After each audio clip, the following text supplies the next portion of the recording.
Olá, meu amigo, minha amiga. A fila deu mais alguns passinhos para a frente. Sejam bem-vindos a mais um Portal de José. Hoje para mais um encontro super especial, porque temos muitas notícias importantes e interessantes para conversar aqui com vocês. Estamos agora a 7 dias do julgamento importantíssimo que o Tribunal Superior Eleitoral fará para decretar a perda de direitos políticos do ex-presidente da República.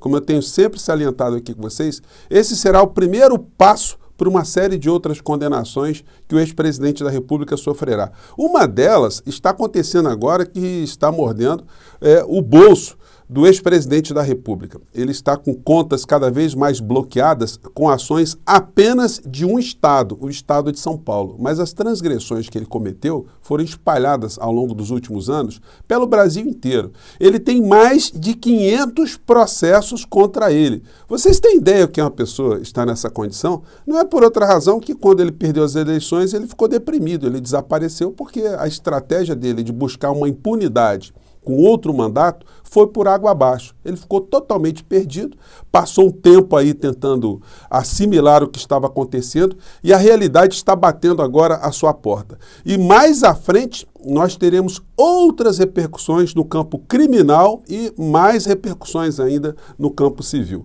Vou conversar com vocês sobre essas questões e também sobre o desaparecimento das redes sociais de uma série de grupos extremistas, grupos de direita que perderam completamente a noção e qualquer sentido de estarem ainda falando alguma coisa. Mas antes de mais nada, eu quero convidar você que está chegando agora no nosso portal e não nos conhecia, para se inscrever aqui conosco. Você que é muito bem-vindo, conheça também os nossos outros vídeos. Se você gostar, compartilhe. Não esqueça de dar o seu joinha também, o seu comentário, que são formas de você ajudar o nosso portal a ser cada vez mais conhecido, chegar a mais pessoas como você. E se puder, se inscreva também no nosso clube de membros, que é uma ferramenta adicional que o YouTube coloca à disposição de você que quer apoiar, você que quer participar mais dos canais que você curte, tá bom? E também, todos os dias, eu abro um chat aqui para bater um papo ao vivo com vocês, responder algumas questões, enfim, antes de entrarmos no ar. Todos vocês são muito bem-vindos aqui no nosso espaço e para o Brasil, vocês são indispensáveis e fundamentais. Vamos seguir em frente. Gente, eu gosto de salientar com vocês que tudo o que está acontecendo agora no Brasil, por mais que corriqueiro possa parecer, só está sendo possível porque nós ajudamos que essa gente fosse derrotada. Então nunca perca isso de vista. Você às vezes pensa que você não teve muita influência, mas todos nós juntos, nós ajudamos a formar uma parcela da opinião pública aqui no nosso país. Nós demos argumentos, nós trouxemos revelações, verdades, que infelizmente os grandes veículos de comunicação nunca apresentaram para a sociedade. Não fosse isso, meu amigo, minha amiga, a situação hoje estaria completamente diferente e talvez eu nem estivesse aqui com vocês e tantas outras pessoas também não estivessem nas redes sociais, né? Então a gente tem que ficar muito feliz de ter banido muitas criaturas das redes sociais. Ontem eu comentei com vocês, né, que o ex-conselheiro aqui do Bolsonaro, não sei se ainda é isso, né, espiritual, material, comercial, político, jurídico, constitucional, enfim, deu uma desaparecida, mas todos os outros desapareceram também porque perderam o discurso. Não podem mais ficar colocando um temor na sociedade, né? Não podem mais ficar colocando uma série de fantasmas, né, que vamos ter o artigo 142, o presidente da República ele vai decidir, nós autorizamos, e, enfim, as forças estão se movimentando, sempre colocando coisas enigmáticas, né, e isso até contaminava muitos de nós também, que ficávamos preocupados, né, até onde essas figuras estão tendo alguma base para falarem o que estão falando. Mas a derrocada está sendo muito grande. Eu vou falar com vocês na sequência do que um ex-auxiliar de Bolsonaro diz sobre ele e ele simplesmente, o clã, os seus parceiros, os seus correligionários se fingem de mortos, não respondem absolutamente nada. O negócio é pesadíssimo, tá? Mas ontem, só para a gente mostrar como é que anda o cenário desse universo, e aí o ex-presidente da República, ele comete atos falhos, né, que tem a ver com a sua alma. É mais forte do que ele não consegue esconder o seu caráter criminoso de lidar com as coisas que qualquer cidadão brasileiro costuma lidar, ou seja, com honestidade. Ele tem muita dificuldade disso. Então ele solta algumas coisas, isso aqui alguns canais comentaram, mas isso aqui devia ser matéria, né, em telejornal à noite, né, quando ele diz que esses bloqueios todos, enfim, no final da história, se ele ficar depauperado, o Valdemar poderia pagá-lo por fora. Isso revela muita coisa, né? Só que o Valdemar não pode pagá-lo por fora com dinheiro público de fundo partidário. Ele pode ir tirando o cavalinho da chuva, né? Ele vai ter que, em breve, começar a se desfazer de patrimônio para fazer frente a uma série de outras condenações. Mas vamos ver o que ele disse ontem. Vamos lá. Vamos lá, fala. Sobre a notícia da imprensa, ontem bloqueando minhas contas, né? Fique tranquilo aí que, por enquanto, não tem um fundo. Daqui a pouco não vou ter mais, daí... Vou ver se o Valdemar me paga por fora. O Valdemar paga por fora, né? Vai ver se o Valdemar paga por fora. Mais à frente, ele fala, né, do volume de processos para vocês verem que eu não estou inventando aqui, né? Vamos ver o que ele disse aqui. Os brancos aqui sabem do que eu estou falando muito bem. Eu tenho mais de 500 processos, mas como eu já estou bem mais para lá, né, do que para cá, eu acho que contribuir bastante com o futuro do meu país, juntamente com... Então, moral da história, ele está dizendo que tem mais de 500 processos, né? Mas ele está assim num tom meio fatalista, né? Tipo, olha, eu vou morrer mesmo, né? Enfim, muita gente vai ficar sem receber, eu vou ficar sem prestar contas para muita gente aí, porque, enfim, a barra vai ser violenta para esse lado, pro lado dele, né? E a matéria hoje do Infomoney vai atualizando. Com débitos de R$1 milhão, Bolsonaro tem bloqueado 447 mil de contas por Justiça de São Paulo. Ex-chefe do Executivo Federal recebeu 7 multas da Secretaria de Saúde Estadual entre julho de 2021 a junho de 2022. Então, essa é a situação. Bom, e para piorar ainda a situação, cada vez mais pessoas vão se dando conta do que aconteceu com a figura, quem era a figura, né? E como a respeitabilidade dele dentro das Forças Armadas está cada vez mais se diluindo e desaparecendo. Não é possível que algum oficial de alta patente olhe para Bolsonaro e diga: esse é o exemplo que eu queria que meus filhos seguissem, que os meus soldados seguissem, que as Forças Armadas do Brasil seguissem, né? Não é possível, né? E aí uma entrevista do general Santos Cruz, que eu repercuti ontem rapidamente com vocês, hoje está sendo repercutida mais ainda pela minha amiga Denise Assis, jornalista, né? Ela publicou aqui no canal dela, vou compartilhar com vocês, essa matéria aqui. General Santos Cruz rompe silêncio e chama Bolsonaro de fujão e covarde.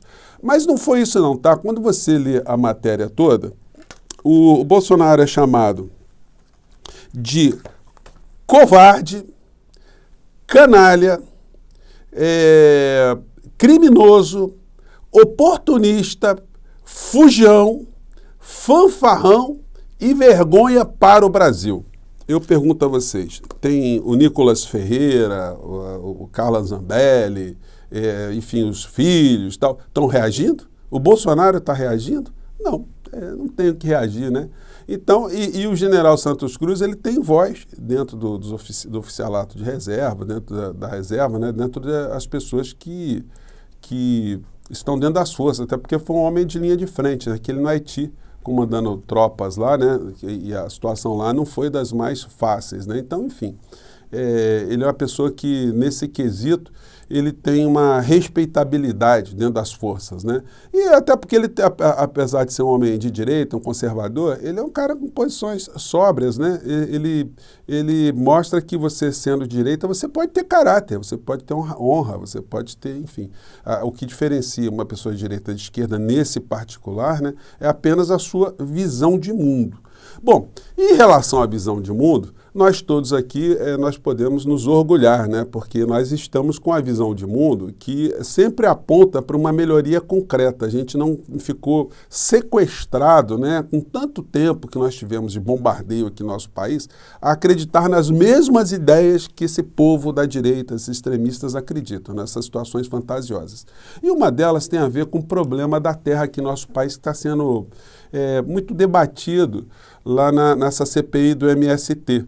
Gente, está sendo muito interessante, porque é o seguinte, como eu disse para vocês, essa CPI, ela está até educando uma série de parlamentares, porque eles estão tendo mais contato com a questão agrária aqui do nosso país, a questão do problema da concentração da terra. E eles mesmos sabem, porque a oposição ao governo, né, ela tem maioria, os extremistas, os ruralistas têm maioria nessa CPI, eles estão vendo que eles não estão conseguindo comprovar todas as suas teorias fantasmagóricas, né, que essa gente veio de Marte e está querendo implementar o marxismo no Brasil, uma revolução comunista. Eles não estão conseguindo fazer isso, porque a questão simples é a seguinte: as pessoas são agricultoras e querem terra para plantar, eles querem viver desse tipo de atividade num país que tem uma abundância de terras e que poderia sim ter feito uma reforma agrária há muito tempo.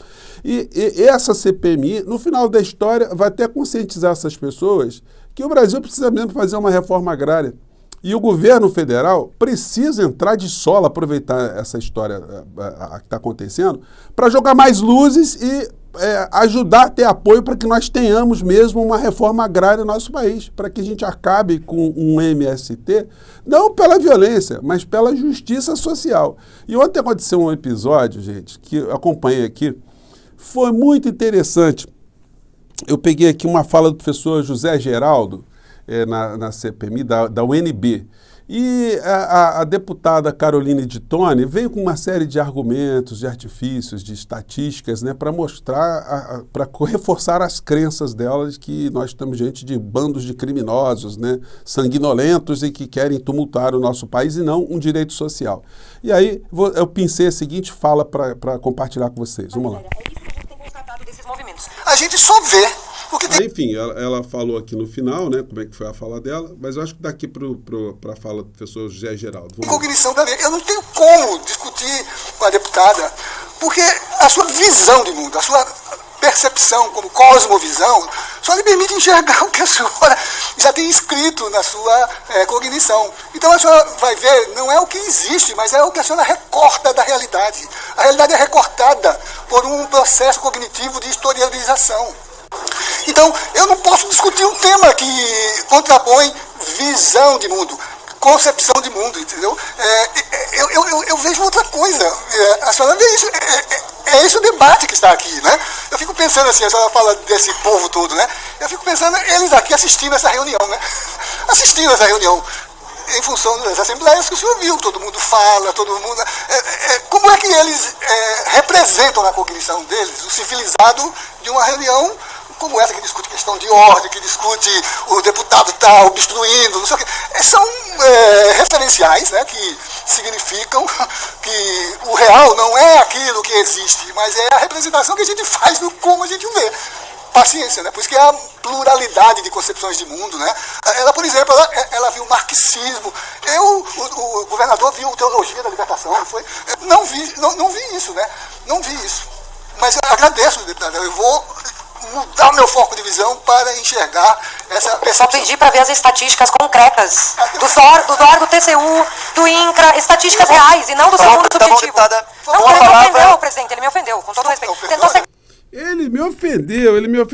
Não é que ele ofendeu, ele simplesmente mostrou que a senhora tem uma visão de mundo que é, no português, claro, a visão tapada, né? A senhora está se baseando ali em estatísticas, não está enxergando as questões. A senhora escolheu estatísticas que são favoráveis aos seus argumentos, à sua visão de mundo.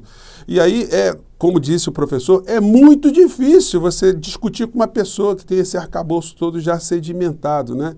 Então foi muito interessante. Em relação às estatísticas, o professor José Geraldo falou assim, a estatística ela se presta a muitas coisas, né? Ele usou um exemplo que eu achei muito hilário, né? Ele disse, olha, para a senhora ver, 100% das pessoas que morrem de câncer bebem água. Então, essa é uma estatística. Essa estatística, ela diz o quê? Ela é verdadeira? Ela explica tudo o que está acontecendo? Então, gente, eu deixo aí para vocês essa última fala, né? E mais tarde nós temos assuntos muito importantes relacionados à economia. Por que o dólar está caindo aqui no Brasil, né? Nós vamos saber aqui o que isso vai ter de impacto nas nossas vidas. Mais tarde eu volto, tá bom? Um grande abraço, até lá, tchau!